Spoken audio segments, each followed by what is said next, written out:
Hey there, quirky folks! I'm your host, Anna, and today we'll be dipping our toes in the Transformers franchise. With the 7th Transformers movie headed our way, which is actually the second in the rebooted universe after Bumblebee, it's important to have a bit of premise before getting invested in the Transformers franchise once again. Bumblebee obviously gave us a fresh start after the Michael Bay era.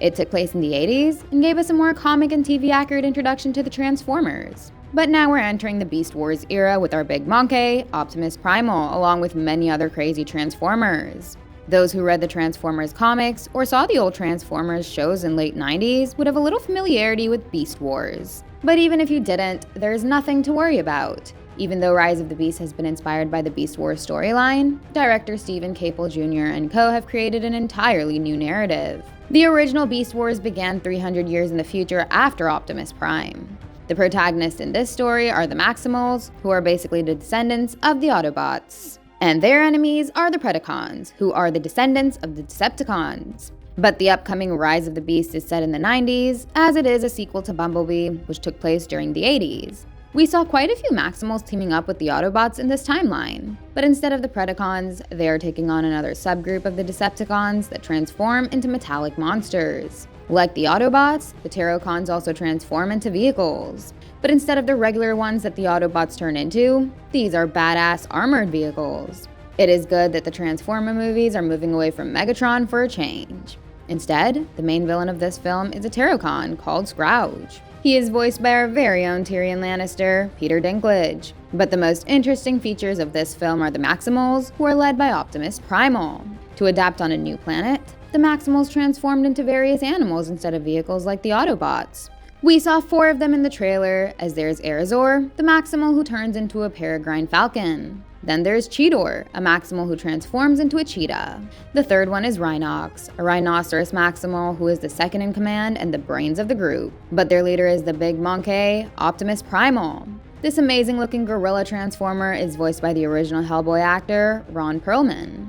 There are 2 ways he and the other Maximals could be brought into the story of Transformers 7. They could either be the Transformers of the past, who descended from Cybertron years ago, and went on to adapt to a planet that's just like Earth, but it only has animals.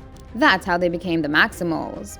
But after their planet was destroyed by the Terrorcons, Optimus Primal and the Maximals could have come to Earth in order to warn the Autobots about the incoming threat of the Terrorcons. Or the second way of introducing them could be just like the source material.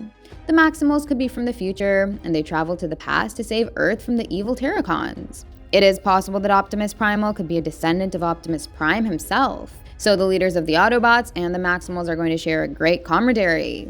This narrative is a bit similar to X-Men Days of Future Past and the Terminator franchise, but it will put an interesting twist on the Transformers movie. Now looking deeper into the story of Optimus Primal and the source material, he was the commanding officer of a Maximal exploration ship called Axelon. When he received an alert about a fugitive Predacon ship called the Darkside, he and his Maximal crew members entered a transwarp portal to chase it.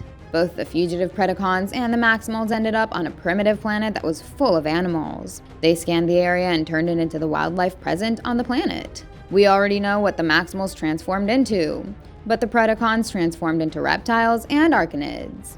They were led by this massive purple T-Rex, and guess what his name is? It's none other than Megatron. Whatever the Transformers do, they just can't escape Megatron. Although, this version of Megatron is different from the one we've seen in the regular Transformers timeline.